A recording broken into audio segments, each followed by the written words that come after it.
আসসালামু আলাইকুম প্রিয় শিক্ষার্থীরা, আশা করি ভালো আছো। আলহামদুলিল্লাহ, আমিও ভালো আছি।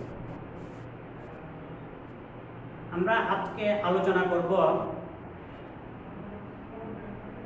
নবম শ্রেণীর বাংলাদেশের ইতিহাস ও বিশ্ব সভ্যতা বইয়ের অধ্যায় 6 থেকে আমরা আজকে আলোচনা করব বাংলায় মুসলিম শাসনের সূচনা। তোমরা একটু বোর্ডের দিকে খেয়াল করো, এখানে লেখা আছে বাংলায় মুসলিম শাসনের সূচনা। আমরা মধ্যযুগের কথা বলতেছি। ইতিহাসকে 3টি ভাগে ভাগ করা হয়: প্রাচীন যুগ, মধ্যযুগ, আধুনিক যুগ। এক একটা যুগের সূচনা হয় কিভাবে? এক একটা যুগের সূচনা হয় বড় রকমের কোনো ঐতিহাসিক ঘটনার মধ্য দিয়ে। প্রাচীন যুগ থেকে মধ্যযুগের বাংলায় প্রাচীন যুগ থেকে মধ্যযুগের সূচনাটা হয় মুসলিম শাসনের মাধ্যমে। এই জন্য এটা একটা যুগ, মধ্যযুগ। আবার আধুনিক যুগ, মধ্যযুগ থেকে আধুনিক যুগের সূচনা হয় কিভাবে? 1757 সালে পলাশী যুদ্ধের মাধ্যমে। তোমরা সেগুলি জানো, আমরা ওইদিকে যাচ্ছি না। বাংলায় মুসলিম শাসনের সূচনা, বাংলায় মুসলিম শাসনের সূচনা রাজনৈতিকভাবে করেন ইখতিয়ার উদ্দিন মোহাম্মদ বখতিয়ার খিলজি। ইখতিয়ার উদ্দিন মোহাম্মদ বখতিয়ার খিলজির আগেও কিছু সুফি দরবেশ আমাদের দেশে ইসলাম প্রচার করেন, কিন্তু মুসলিম শাসকদের সূচনা করেন, মুসলিম শাসন শুরু হয় ইখতিয়ার উদ্দিন মোহাম্মদ বখতিয়ার খিলজির মাধ্যমে। আমরা জেনে নিব ইখতিয়ার উদ্দিন মোহাম্মদ বখতিয়ার খিলজি কোন জায়গার লোক ছিলেন। তিনি বাংলার লোক ছিলেন না, তিনি ছিলেন আফগানিস্তানের গড় মসির অধিবাসী। গড় মসির বর্তমান নাম দশত-ই-মার্গ। আফগানিস্তানের অধিবাসী হলেও তিনি জাতিতে ছিলেন তুর্কি। তিনি পেশায় ছিলেন ভাগ্যান্বেষী সৈনিক, অর্থাৎ ভাগ্যের খুঁজে তিনি এক জায়গা থেকে আরেক জায়গায় ঘুরে বেরিয়েছেন। ভাগ্যের পরিবর্তন ঘটানোর জন্য, ভাগ্যের উন্নতি ঘটানোর জন্য তিনি এক জায়গা থেকে আরেক জায়গায় ঘুরে বেরিয়েছেন। তিনি আফগানিস্তান থেকে উপমহাদেশের দিকে আসতে থাকেন ভাগ্যের উন্নয়ন ঘটাবার জন্য। তিনি আসেন গজনির শাসক, তিনি প্রথমে আসেন গজনির শাসক, নাম গজনির শাসক শিহাবুদ্দিন ঘুরি। এই শিহাবুদ্দিন, গজনির শাসক শিহাবুদ্দিন ঘুরির কাছে প্রথমে আসেন, এসে চাকরি প্রার্থী হন, সৈন্য বিভাগে চাকরি প্রার্থী হন, কিন্তু সেখানে তিনি ব্যর্থ হন। ব্যর্থ হয়ে চলে আসেন দিল্লির সুলতান কুতুবউদ্দিন আইবকের নিচে। দিল্লির সুলতান কুতুবউদ্দিন আইবকের কাছে এসেও ব্যর্থ হন। ভাগ্যের পরিবর্তন ঘটানোর জন্য তারপর তিনি চলে যান বদাউনে। বদাউনের শাসক হিজবরউদ্দিনের নিকট। হিজবরউদ্দিন তাকে মাসিক বেতনের চাকরি দেন। চাকরিটা পান সৈন্য বিভাগে, নির্দিষ্ট বেতনে, মাসিক বেতন। এই কিন্তু তিনি নির্দিষ্ট বেতনের চাকরিতে সন্তুষ্ট ছিলেন না। তিনি নিজে অনেক উপরে উঠতে চেয়েছেন, ভাগ্যটাকে উপরে উঠাতে চেয়েছেন। তাই তিনি এই চাকরি না করে চলে আসেন, চাকরি ছেড়ে দিয়ে চলে আসেন অযোধ্যায়। অযোধ্যার শাসক হুসামুদ্দিন তিনি তার পর্যবেক্ষক নিয়োগ করেন। এখানে তার ভাগ্যের উন্নতি ঘটে, ভবিষ্যৎ উন্নতির সিঁড়ি খুঁজে উনি পান। শাসক হুসামুদ্দিন ইখতিয়ার উদ্দিন মোহাম্মদ বখতিয়ার খলজির সাহস, বুদ্ধিমত্তা উনি লক্ষ্য করেন। তার প্রতি সন্তুষ্ট হয়ে তিনি দুইটা পরগনা, পরগনা মানে দুইটা জায়গা, দুইটা পরগনা, দুইটা পরগনা ভগব এবং ভিউলি, ভগব এবং ভিউলি নামক দুইটি পরগনা জায়গির প্রদান করেন। সহজ কথায় জায়গির মানে ওই নির্দিষ্ট কোনো বেতন না উনি পারেন না এখান থেকে, মানে ওই দুইটি জায়গা থেকে তিনি খাজনা উঠাবেন, খাজনা সংগ্রহ করে শাসক হুসামুদ্দিনকে দিবেন, তিনি এর বিনিময়ে টাকা পয়সা পাবেন। এই জায়গির পেয়ে তিনি সন্তুষ্ট হন এবং পার্শ্ববর্তী তিনি তার শক্তি বৃদ্ধি করতে থাকেন, সম্পদ বৃদ্ধি করতে থাকেন। পার্শ্ববর্তী কিছু রাজ্য, বিশেষ করে হিন্দু রাজ্যগুলো দখলে আনতে থাকেন। সেখান থেকে ধন সম্পদ সংগ্রহ করে তিনি শক্তিশালী হয়ে ওঠেন।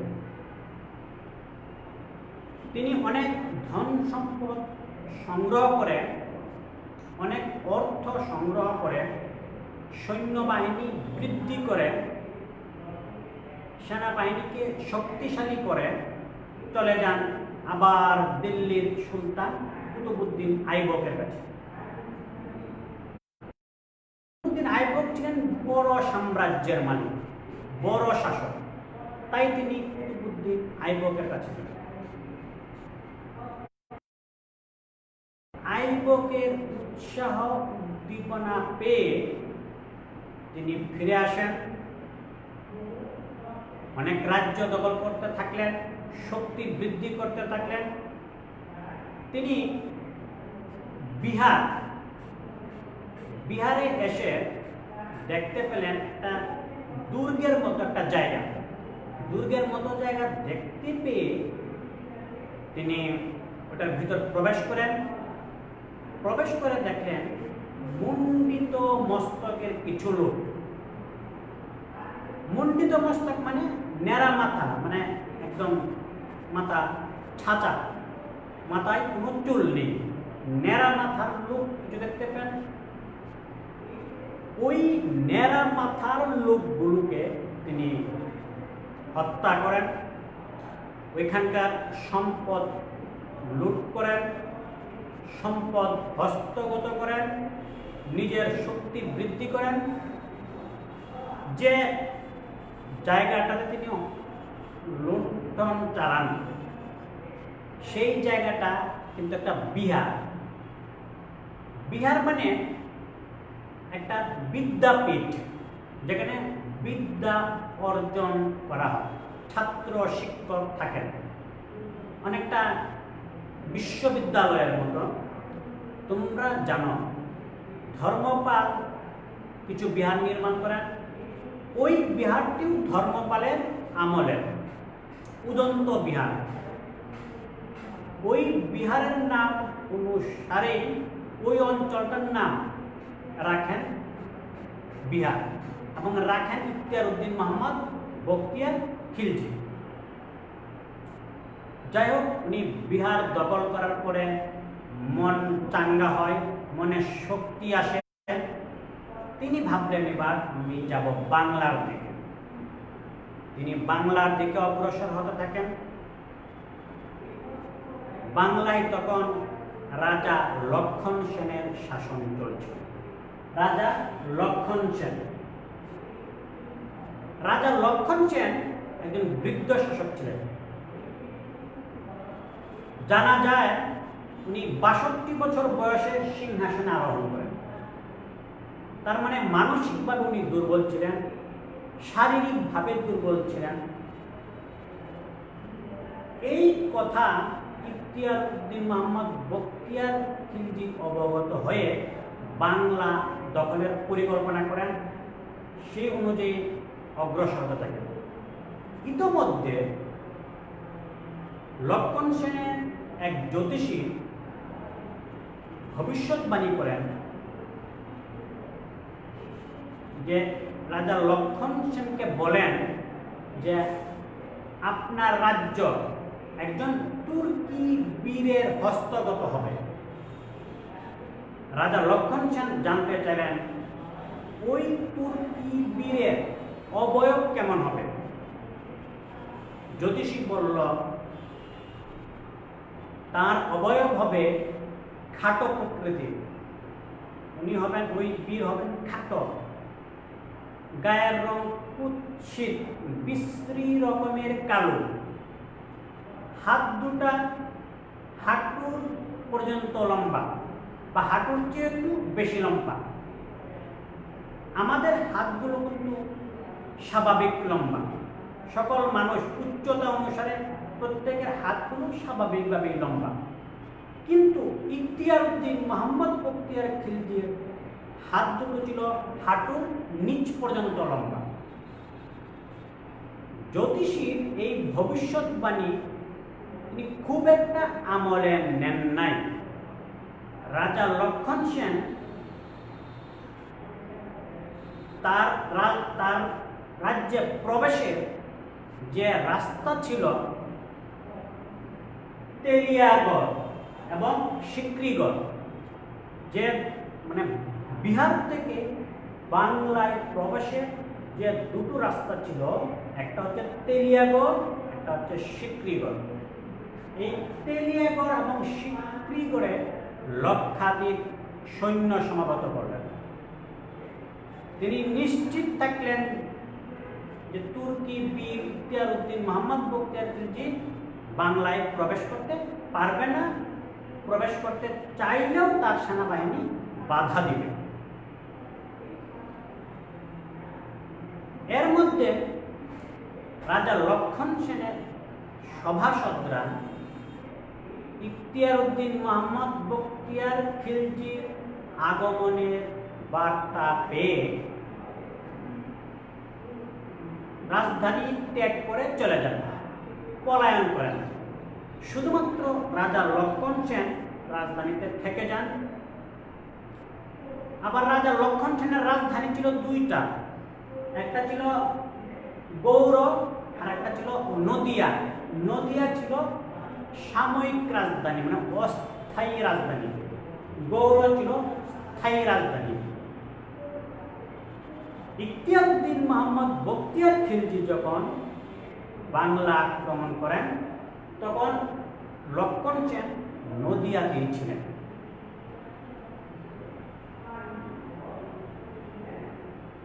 ইখতিয়ার উদ্দিন মোহাম্মদ বখতিয়ার খিলজি তিনি চতুর লোক, সাহসী লোক।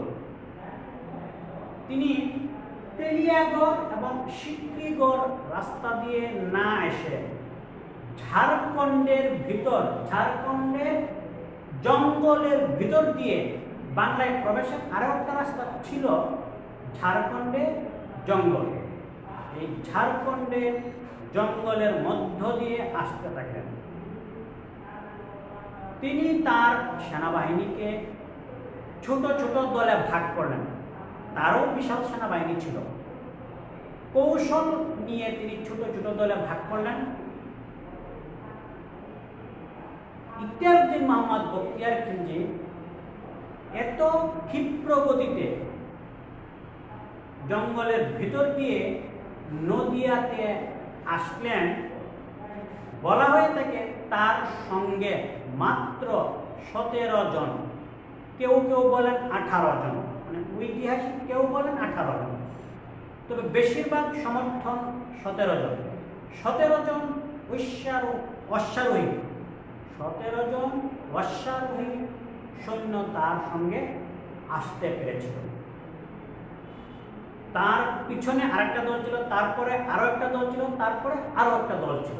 এইভাবে দলে দলে বিভক্ত হয়ে তারা নদিয়াতে প্রবেশ করে। নদিয়াতে প্রবেশ করার পর রাজপ্রাসাদের গেইটে যখন তারা যায়, তখন রাজপ্রাসাদের যে প্রহরীরা, রাজপ্রাসাদের রক্ষীরা জিজ্ঞেস করে আপনারা কোথায় যান? তারা উত্তর দেয় আমরা ঘোড়া ব্যবসায়ী, আমরা রাজা লক্ষণ সেনের জন্য তেজস্বী ঘোড়া ওনার কাছে আমরা বিক্রি করব। রক্ষীরাও বিশ্বাস করে, কারণ তারা যদি ইখতিয়ার উদ্দিন মোহাম্মদ বখতিয়ার খিলজি হতো তাহলে তাদেরও তো সেনাবাহিনী ছিল, তেলিয়া করে এবং সিকরি করে তাদের সঙ্গে লড়াই হইতো, তারা অবশ্যই খবর পেত। কিন্তু রাজপ্রাসাদ রক্ষীরা বুঝতেই, তারা দরজা খুলে দেয়, গেট খুলে দেয়, ভিতরে প্রবেশ করে। ইখতিয়ার উদ্দিন মোহাম্মদ বখতিয়ার খিলজি জানতেন কখন আক্রমণটা করতে হবে। আক্রমণের উপযুক্ত সময়ে আক্রমণ উনি করেছিলেন। উনি যখন রাজপ্রাসাদের ভিতরে প্রবেশ করেন তখন সময়টা ছিল মধ্যাহ্ন দুপুর। আর আমাদের বাংলার লোকেরা মধ্যাহ্ন দুপুরে খাওয়া দাওয়ায় ব্যস্ত থাকে, গোসলে ব্যস্ত থাকে, বিশ্রাম নেয়। রাজপ্রাসাদের সৈনিকরাও মধ্যাহ্ন দুপুরে কেউ খাওয়া দাওয়া করে ঘুমাচ্ছে, কেউ বিশ্রাম নিচ্ছে, কেউ গোসল করছে। সাধারণ জনগণ তাদের নিত্য নৈমিত্তিক কাজ করছে। রাজা লক্ষণ সেন ভোজের জন্য প্রস্তুতি নিচ্ছেন, তার খাওয়া দাওয়া রেডি, তিনি খাওয়া দাওয়া করবেন, এই অবস্থায় আছেন। ইখতিয়ার উদ্দিন মোহাম্মদ বখতিয়ার খিলজি রাজপ্রাসাদে ঢুকেই রাজপ্রাসাদ রক্ষীদের হত্যা করেন, অন্যান্য লোকদের হত্যা করেন। অতর্কিত আক্রমণে দিক বেদিক হয়ে যায় রাজপ্রাসাদের সকল জনগণ। রাজা লক্ষণ সেনও ভয়ে, যেহেতু তিনি দুর্বল চিত্তের মানুষ, বৃদ্ধ মানুষ, ভয়ে পালিয়ে যান, পালিয়ে বিক্রমপুরে চলে যান। বিক্রমপুরে গিয়েও তিনি কিছুদিন শাসন করেন। বিক্রমপুরে তার বংশধররাও শাসন করেন। বিক্রমপুরটা কোথায়? বর্তমান মুন্সিগঞ্জ জেলাটাই হচ্ছে বিক্রমপুর। তো রাজা লক্ষণ সেন চলে যাওয়ার পর এই বাংলায় মুসলিম শাসনে শুরু হয়। ইখতিয়ার উদ্দিন মোহাম্মদ বখতিয়ার খিলজি পুরো বাংলা অবশ্য তিনি দখল করতে পারেন নাই।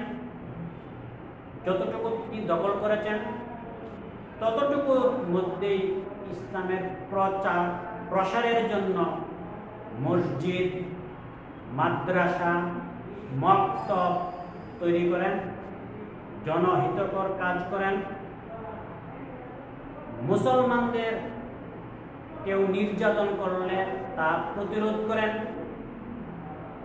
এভাবেই মুসলমান শাসনে শুরু হয় বাংলায়।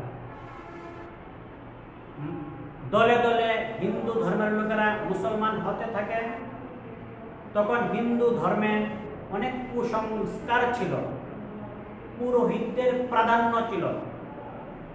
হিন্দু মেয়েরা সতীদাহ প্রথা, বিধবা প্রথা, কৌলিন্য প্রথা, তারপরে বিভিন্ন কুসংস্কার কারণে ইসলাম ধর্মের দিকে দীক্ষিত হয় মানুষ। ইখতিয়ার উদ্দিন মোহাম্মদ বখতিয়ার খিলজির সঙ্গে যে বিশাল সেনাবাহিনী এসেছিল, তারাও এখানে মেয়েদের বিয়ে করে, এখানকার স্থানীয় হিন্দু মেয়েদের বিয়ে করে ঘর সংসার শুরু করে, সন্তান আদি হয়। এভাবে ইসলামের প্রচার প্রসার বাড়তে থাকে। তো আমরা যে আলোচনাগুলো করলাম, ইখতিয়ার উদ্দিন মোহাম্মদ বখতিয়ার খিলজি, ঘটনাটি ঘটে 1204 খ্রিস্টাব্দে। আবার কেউ কেউ বলেন 1205 খ্রিস্টাব্দে। অধিকাংশ ঐতিহাসিক একমত হয়েছেন ঘটনাটি 1204 খ্রিস্টাব্দের ঘটনা। তাহলে আজকে আমরা জানতে পেরেছি বাংলায় কিভাবে মধ্যযুগের সূচনা হয়েছে, কিভাবে মুসলিম শাসনের শুরু হয়েছে, কিভাবে রাজনৈতিকভাবে ইসলামের প্রচার প্রসার ঘটছে এই বাংলায়। ইখতিয়ার উদ্দিন মোহাম্মদ বখতিয়ার খিলজির হাত ধরে বাংলায় মুসলিম শাসন শুরু হয়। তারপর অনেক শাসক আসেন, ধীরে ধীরে জায়গা বিস্তৃত হতে থাকে, অঞ্চল বিস্তৃত হতে থাকে, রাজত্ব বাড়তে থাকে। তো তোমাদেরকে যে বিষয়গুলো মনে রাখতে হবে, মধ্যযুগের সূচনাটা বাংলায় কবে হয়? উত্তর: মধ্যযুগের সূচনাটা বাংলায় হয় 1204 খ্রিস্টাব্দে। মুসলিম শাসনের সূচনা বাংলায় কে করেন? মুসলিম শাসনের সূচনা বাংলায় করেন ইখতিয়ার উদ্দিন মোহাম্মদ বখতিয়ার খিলজি। ইখতিয়ার উদ্দিন মোহাম্মদ বখতিয়ার খিলজি বেশি দিন রাজত্ব করতে পারে নাই, মাত্র 2 বছর, অর্থাৎ 1204 খ্রিস্টাব্দ পর্যন্ত তিনি এখানে রাজত্ব করেন, শাসন করেন। তারপর তিব্বত অভিযান করতে গিয়ে তিনি দুর্বল হয়ে পড়েন, সামরিকভাবে, শারীরিকভাবে, অর্থনৈতিকভাবে দুর্বল হয়ে পড়েন। তারপর 1206 খ্রিস্টাব্দে তিনি মৃত্যুবরণ করেন। কেউ কেউ বলেন তাকে হত্যা করা হয়, কেউ কেউ বলেন যে আলীবর্দী খিলজি তাকে হত্যা করে। যাই হোক, আমরা ইখতিয়ার উদ্দিন মোহাম্মদ বখতিয়ার খিলজি বাংলায় মুসলিম শাসনের সূচনা, এইগুলি সম্পর্কে আজকে কিছু ধারণা নিলাম। তোমরা এইগুলি আরো অধিকতর জানতে পারবে, ভালোভাবে বই খুলে ভালোভাবে পড়াশোনা করলে আরো বেশি জানতে পারবে। আরো অধিকতর জানার জন্য তোমরা নেটে সার্চ দিয়ে জানতে পারবে, আমার সঙ্গে আবার ফোনে কথা বলে জানতে পারবে। যেভাবেই হোক জানার চেষ্টা করতে হবে। তো এটুকু আমরা দেখলাম। এখানে কি কি দেখলাম? শব্দগুলো: গজনি, শিহাবুদ্দিন ঘুরি, মনে রাখতে হবে। দিল্লি, কুতুবউদ্দিন আইবক, মনে রাখতে হবে। বদাউন, ইজবর উদ্দিন। অযোধ্যা, হুসাম উদ্দিন। রাজা লক্ষণ সেন, রাজধানী ছিল গৌড়। অস্থায়ী রাজধানী নদিয়া। আসার রাস্তা ঝাড়খণ্ডের জঙ্গল। যে 2টা রাস্তায় তিনি আসবেন বলে রাজা লক্ষণ সেন সেনাবাহিনী পাঠিয়ে বাধা তৈরি করে, সেই 2টি রাস্তা তেলিয়াগড়, সিকরিগড়। ঘটনাটি ঘটে 1204 খ্রিস্টাব্দে। মোটামুটি একটা ধারণা তোমরা পেয়ে গেছো। আমরা এই ধারণার প্রেক্ষিতে একটা কথা বলতে পারি। কথাটা হচ্ছে কৌশল যুদ্ধের ক্ষেত্রে অস্ত্রের চাইতেও, অস্ত্রের শক্তির চাইতেও কৌশলের শক্তি যে বেশি ভূমিকা রাখে, কৌশলটা যে জয়লাভ করে, এই ইখতিয়ার উদ্দিন মোহাম্মদ বখতিয়ার খিলজির ক্ষেত্রে আমরা পাই। কৌশলগত কারণে উনি নদিয়া দখল করতে পারেন, রাজা লক্ষণ সেনকে পরাজিত করতে পারেন। তো বখতিয়ার খিলজির পর এই বাংলায় অনেক মুসলিম শাসক শাসন করেন। অনেক মুসলিম শাসক এখানে শাসন করেন। এই মধ্যযুগে মুসলিম আমলে অনেক উন্নতি ঘটে। এই মুসলিম শাসন আমলে বাংলায় শায়েস্তা খাঁর আমলে টাকায় ৮ মণ চাল পাওয়া যায়। এই মুসলিম শাসন আমলে বাংলায় প্রথম নৌবাহিনীর গোড়াপত্তন করা হয়।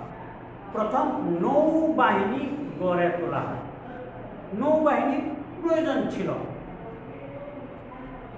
এর আগে কেউ কোনো শাসকেই নৌবাহিনী গড়ে তোলেন। বাংলা ছিল নদী বেষ্টিত এলাকা। এই বাংলায় অনেক বেশি নদী ছিল। নদীমাতৃক দেশে নৌবাহিনী থাকবে না, এটা তো হয় না। এই উপলব্ধিটা মুসলিম শাসকরা করতে পেরেছিল। তারা নৌবাহিনীর গোড়াপত্তন করে গিয়াসউদ্দিন ইউজ খলজি নামে মুসলিম শাসক। এই গিয়াসউদ্দিন ইউজ খলজি মুসলিম শাসক। উনি বাংলায় প্রথম নৌবাহিনীর গোড়াপত্তন করেন। তো আজকে বেশি দূর আমরা এগোবো না। আমরা আজকে যতটুকু জানলাম বাংলায় মুসলিম শাসনের সূচনা, দু একটা উল্লেখযোগ্য কথা, সেটা হচ্ছে শায়েস্তা খাঁর আমলে ৮ মণ চাল, নৌবাহিনীর গোড়াপত্তন, গিয়াসউদ্দিন ইউজ খলজি। তো শিক্ষার্থীরা, আজকে এ পর্যন্ত আমরা শেষ করব।